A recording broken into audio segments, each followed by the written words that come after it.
Countries aren't going to be able to make their goals if cities don't. Cities aren't going to be able to make their goals if buildings don't. And buildings aren't going to be able to meet their goals unless they take this holistic, integrated approach towards both designing new buildings and retrofitting existing buildings. You're listening to Shaping Sustainable Places, a new Skanska podcast.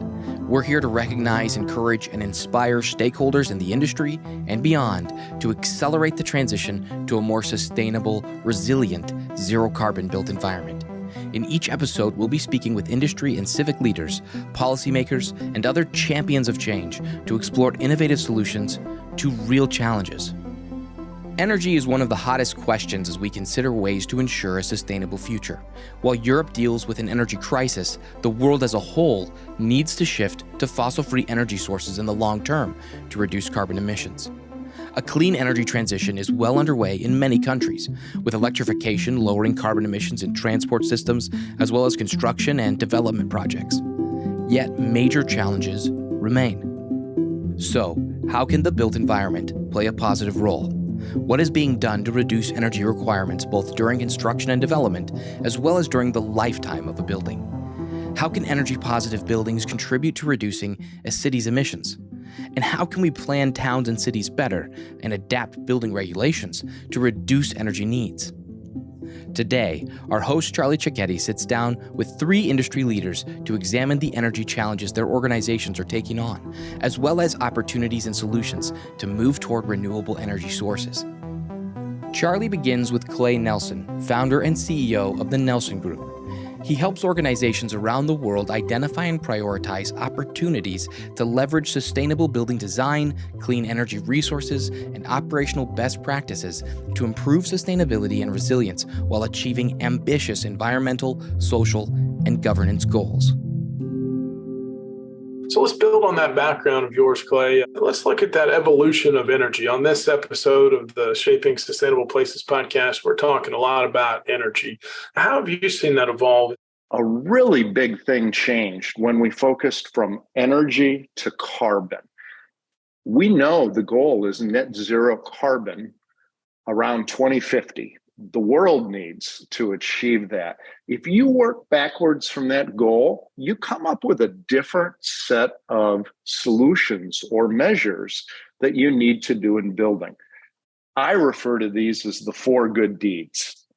The first good deed is decarbonization. We need to decarbonize the power grid because if we have fossil fuel generated electricity, we're never going to get to zero.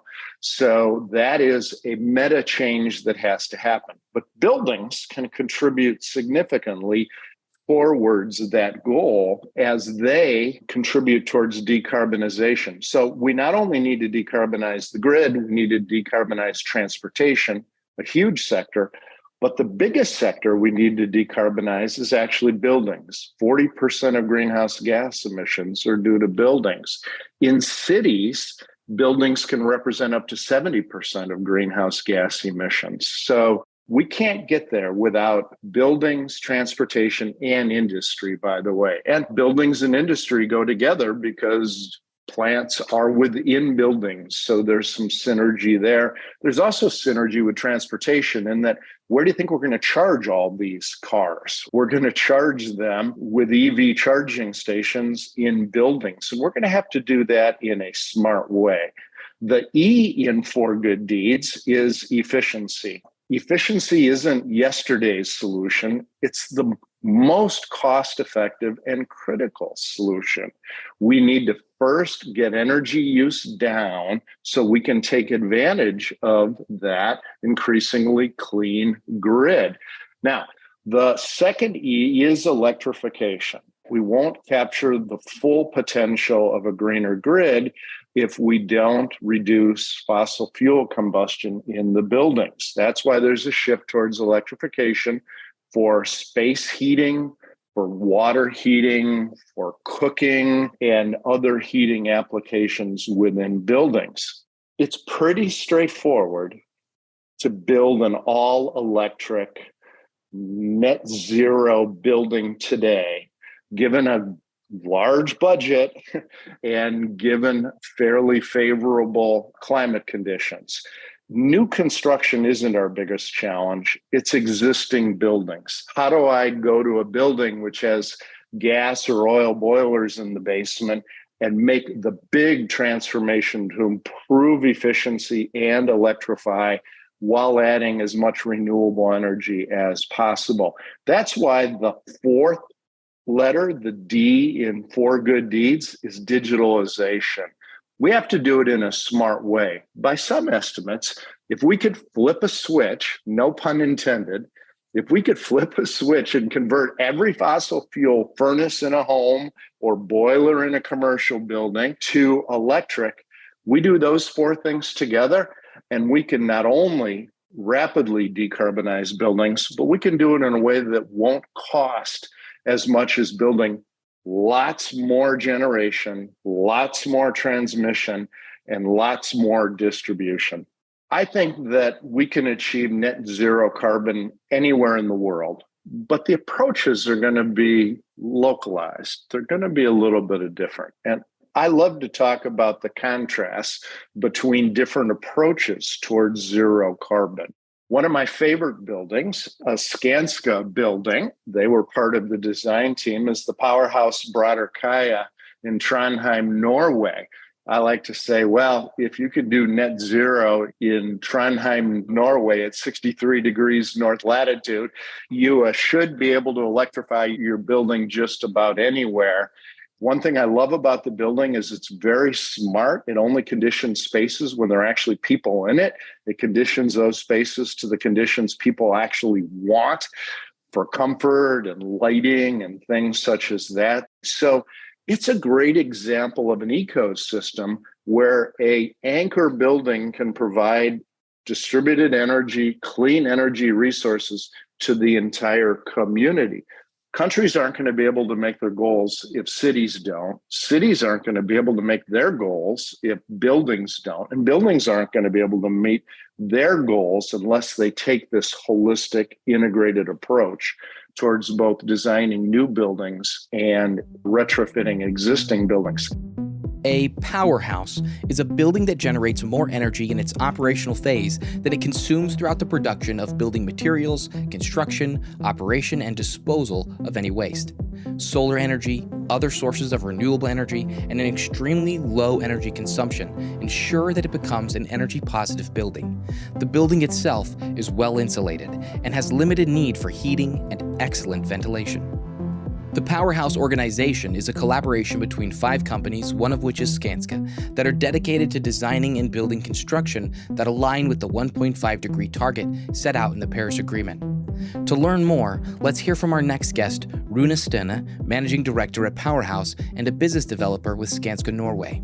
He shares the energy-efficient technologies as well as materials and innovations Powerhouse is using to create sustainable built environments. We've got these energy efficiency targets with our buildings, with our companies, and so a big energy focus. But currently, we also have some carbon problems, and obviously the two are tied together. So high level, can you educate us? How do you separate sometimes energy efficiency and overall carbon? How do you look at those two categories? As you said, they are very much tied together, and we focus on both. But our main target is carbon. So our definition, our concept is about being aligned with the Paris Agreement and the 1.5 degree that came out of the Paris Agreement. And that's measured in carbon. And we translate the energy used in a building into carbon. And the materials are measured in carbon. Emission from the construction phase, dyes electricity, so are measured in carbon. But we still work with energy in terms of the energy use of the building, reducing the demand and the energy production on site on the building. And to our listeners, we have our operating carbon, our energy efficiency. Are we setting this up to be an energy efficient building? And then we have the embodied carbon and these material selections, even our supply chain, even greening of the construction phases. So thanks for reminding us of that. Sounds like your team is focused on these carbon goals. Are there certain projects that you have access to that maybe you've worked on that when you start with the carbon conversation, how does that change things? Is it like, hey, no matter what, we're going to do this, so we got to figure it out? Or are we still working on incremental improvement? Well, let's do a little better than the last project, or let's do a little better than energy code. So how have your conversations changed on projects? I would say that before we start, we know where to go. We have a total carbon emission that we need to reach, including the carbon from the energy use. So the project team knows from the beginning where to go, but they don't know how to get there. That's the task for the team. How do we design this building? How do we work with energy efficiency? And how do we produce enough energy to make this energy positive? And that's where it becomes innovating.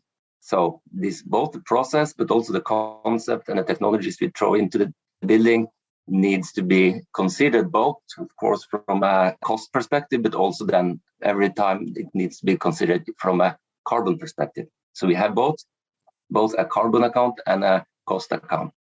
Can you give us some practical examples? What are you seeing on projects to achieve these goals that maybe during construction, during operations? Like, what are some of the techniques that are really being used that are working right now? I would say in the Nordics, we are quite good in building with a low energy demand from the operation. But I would say we have a bigger opportunity when it comes to the carbon emission from the materials. And which material, how much material, how we put things together. So we are now, of course, looking more into wooden structure, CLT, and CLT combined with low carbon concrete, but also how we ventilate and how we distribute the energy within the buildings.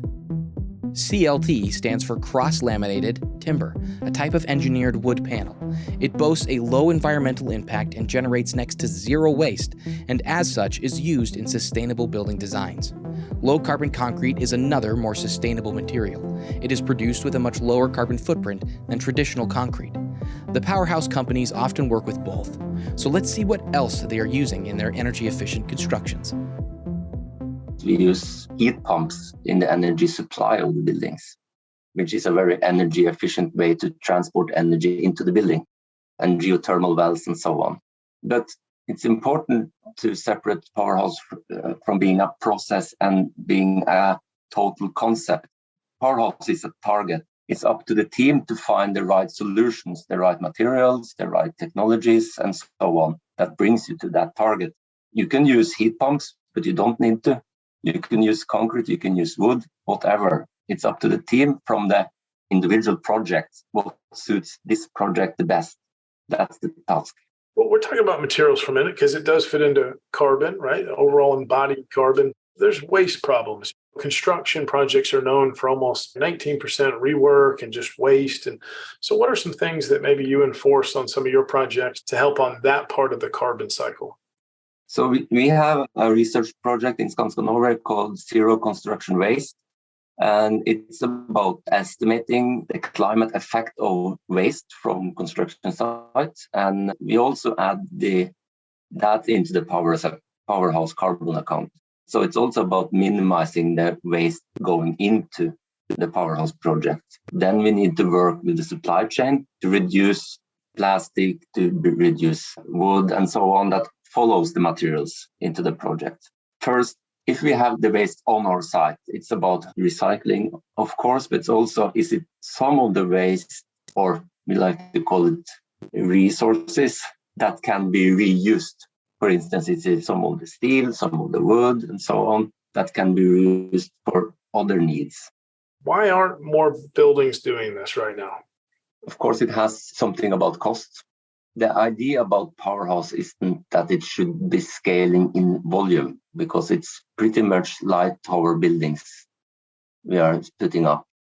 But we would like to see a bigger volume of close to Powerhouse projects coming up, which is built with not the financial support we get from the government and building Powerhouse, because that's important to remember that when we're building these pilots, there are programs, financial programs in Norway that we can apply for money to showcase solutions, to showcase materials and so on. I think for the market, it's very important that we have this pilot project that they can look to, they can still with pride solutions, and they can bring hope into the industry that it is possible, not for all projects to be Powerhouse, but they can find suitable solutions for their project and build a little bit better than they started up in the beginning. So let's talk a little bit about some high-level legislation. I'm in the United States. Here we have the Inflation Reduction Act that's pushing heat pumps, energy efficiency, shining a light on embodied carbon finally in Europe, right? Taxonomy and the European Green Deal. So is this just forcing normal buildings to do better? How are we doing with kind of the legislative front? I think that we have now, I would say, I know the Norwegian market best, of course, from our perspective. I would say that we have come to a point where the marginal cost for being better on energy efficiency is quite high compared to reducing carbon in materials. So that's the dilemma. Where should you put the extra money? Where should you put the regulation? Is it on carbon reduction or is it on energy efficiency? And I would say for Norway and perhaps some part of Europe, it is more important now to start reducing carbon emission. For at least the Nordics, the energy efficiency is at, I would say, decent level. When it comes to renewable energy production on buildings, yeah, it's possible. In some cases, it's not, or say it in another way, it's not right for every project to produce energy. When you look at some of these other regions, are there a few green best practices, though, that you do see scaling? While maybe not all projects immediately are going to be Paris-proof, which parts of this green building movement, though, do you see scaling in different regions? Where are we making better progress? I have been in touch with some part of Skanska in Central Europe, and I think we have some concept and technologies that we could easily scale with them.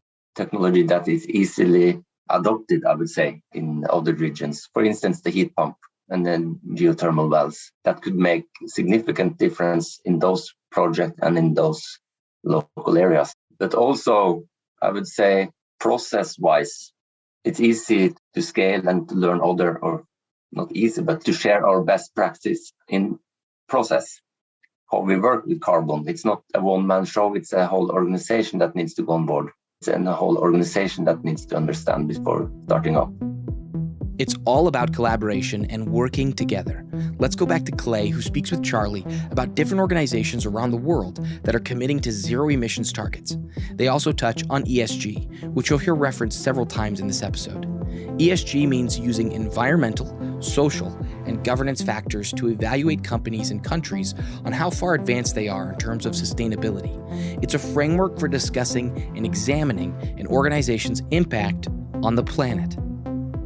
Clay, we're seeing more and more for-profit companies and nonprofit organizations. Some you counsel commit to these zero emission targets, science-based targets, and they have to report their data out too. So if you're going to connect some of that, how do we trust this data? Where do you see just even ESG starting to transition?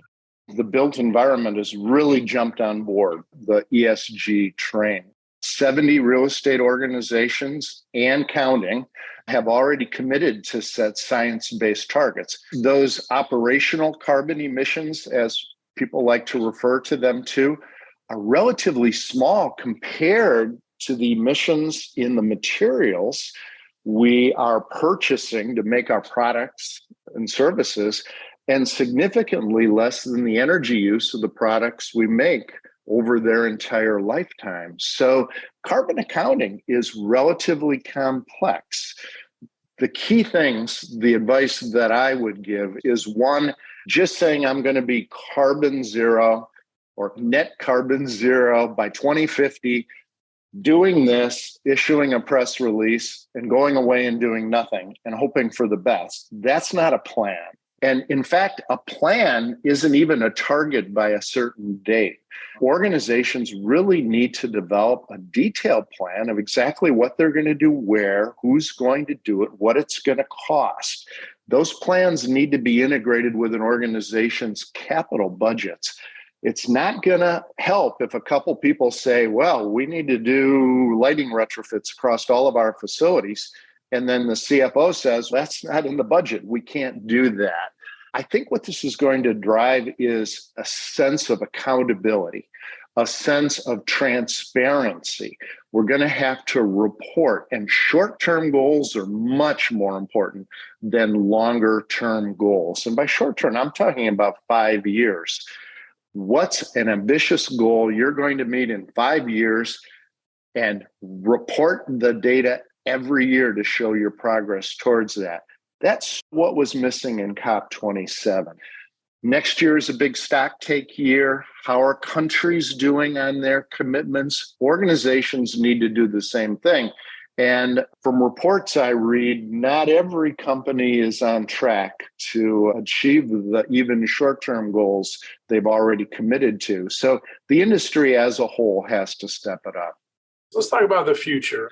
What else is getting you excited? If you had a magic wand, is there a certain technology you wish you could just speed up the evolution of and it would help solve this problem? Being a technologist, I'm very tempted to string off a list of technologies, but I'm going to be a contrarian. We have all the technology we need. We don't need new technology to be able to achieve the goals of building decarbonization. Technology can certainly help. At the margins, there's improvements we will see in technology, but that's not the most critical thing. I think the most important thing that can drive us forward isn't technology innovation. It's really a commitment to do better with urgency. We only have 7 years in order to get back on a path towards 1.5 degrees. And one of my favorite sayings is, if you find yourself in a hole, stop digging. We all love to talk about these great case studies, but 100 retrofits of existing bad buildings can save more carbon than one of those bright, shiny new buildings. I think the most important thing for us to do is stop building bad buildings, start fixing bad buildings, and make sure that we're raising the floor instead of just focusing on the latest and greatest bright, shiny technologies. They will certainly help, but the most critical thing is for us to tackle those existing buildings. Clay affirms that we have the technology, and now it's all about urgency. On that, our next guest is Tony Hans, Vice President of CMTA, an organization with a focus on cost-effective, energy-efficient, and high-performance consulting, engineering, and performance contracting. They have formed a legion of companies that are urgently working together toward a better and more sustainable future. They hope to inspire others to accelerate a clean energy transition. Let's talk about how your company does help these energy efficient projects. I know you've done quite a bit of net zero work. So how does your firm really support some of the overall decarbonization efforts? Everyone right now is trying to figure out how to decarbonize. And what they're really asking is, how can I drastically lower the energy consumption of the building, the carbon usage, and look at how my building has an impact on the other buildings around it. And we've spent years really trying to formulate that better approach to a true zero energy building. We did the first zero energy educational building in the country right about 14 years ago. And it was zero energy 1.0 at that point. And then we turned around and did a few others. And we turned around and did a few others. And our approach has been taking that normal project with that normal budget and finding out how to drastically lower the consumption, and then look at the renewable energy solutions to create a good financial pro forma where that building can do both. But the true study on energy consumption across the building and where it goes and how that truly performs, and being able to shift the paradigms in the industry to make that happen, has been our passion and has really been our success. And so as we learn from that and spread out across all sectors, from healthcare to education to municipal, both higher ed and K-12, and tons of office buildings and police stations. And we've been able to take that approach and dive into the why of the building, what the owner's trying to do in that building, and to be able to first hit that mission, and then at the same time decarbonize in a way that gets a good financial pro forma. I'll tell you, Charlie, there is nothing that in my 26 years, there is nothing that has been near as exciting or transformational as the Inflation Reduction Act. What it is going to do, it is going to flip the entire industry on its head in a very short amount of time. This is not only the largest funding source for the built environment, but it's the biggest change and shift in paradigms that I've ever seen. The Inflation Reduction Act is a bill that was recently passed in the U.S. with the aim of lowering the cost of living for Americans. The act includes specific tax credits for those who install energy-efficient equipment like heat pumps, heat pump water heaters, and biomass boilers and stoves, among other things, in their own homes. So let's talk about this evolution of a focus on energy. Even set aside just carbon and ESG for a minute. That's where it's going to end up. We used to want to save energy at a building to reduce our costs, right? And then it shifted. Now there's mandates on transparency in New York City, the state of California, got to go all electric. There's programs like LEED, which you've worked on, I've worked on, that, hey, you've got to do better than energy code. So can you help us a little bit with how have you seen that evolution of a focus on energy? And then how have you maybe had to adapt along the way to where now it is zero net energy buildings and decarbonization studies? Can you fill in some information there? And how have you had to adapt to go from just cost savings to maybe there's mandates to now look at, again, this legislation? We're seeing this understanding of the environmental social governance and the impact it's having on investment and how companies are being viewed. And it's not only hitting the real estate investment world, it's really going strong across what I would call the mush market, right? The municipals, the universities, schools, hospitals are really starting to understand the impact of decarbonization and understanding that they have to look at their total ESG plan. And so this transition to electrification and decarbonization, when you can really make it pencil out as the best first cost solution, but now federal funding to come on top to really help change that financial pro forma has been massive. So to answer your question on energy and this transition acceleration, everyone is talking about how to electrify, how to decarbonize, and everyone is giving those answers along the technologies and paths that are there. I think that there's behavioral interview. I'm a huge fan of behavioral interviewing. Really asking groups, when giving this challenge in the past, how have you performed? What have you done? And that is the best indicator of performance.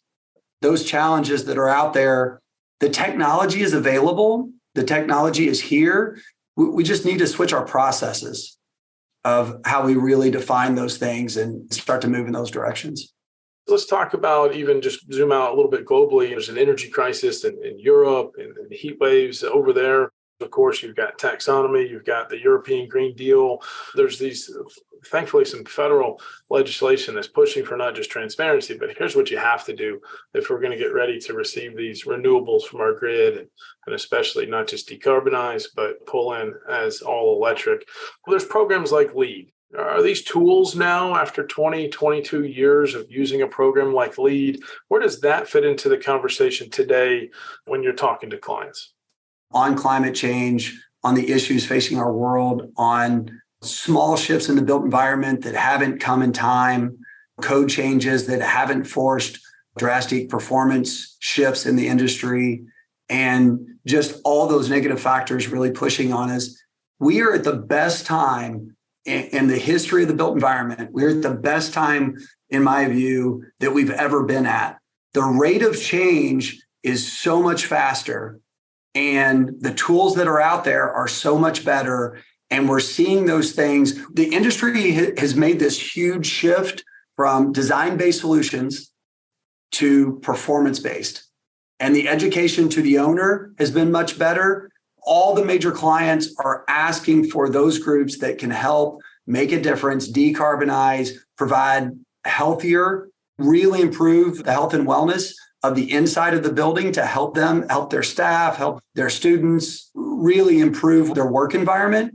And those tools and the focus on that is much better than it's ever been. The focus on materials and what really truly goes, you're getting ready to go into an evolution of strong EPDs, really good information out there about how things are built and why. LEED is going to continue to challenge the market, to push us to shift those paradigms into the things that we need to be doing. And I think they'll continue to lead in that. And it's going to be these performance-based components on decarbonization and on material or good material selection.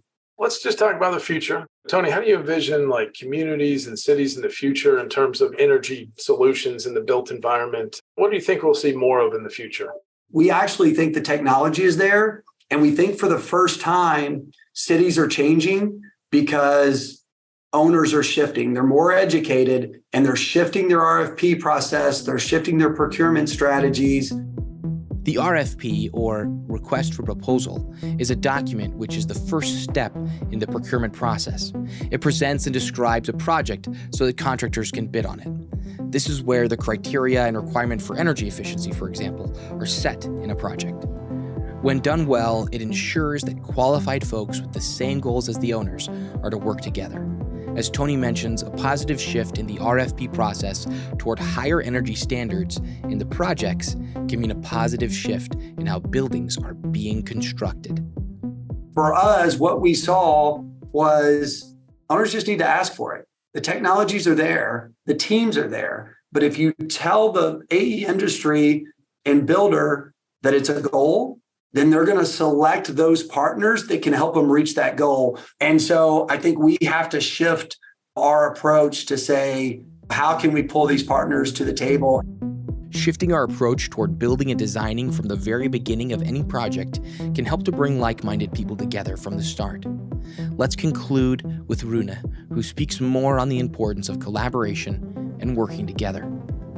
What gets you excited about the future when we look at our communities or cities or buildings, especially around like energy solutions? Like, what's the future look like, and what do you think we'll see more of?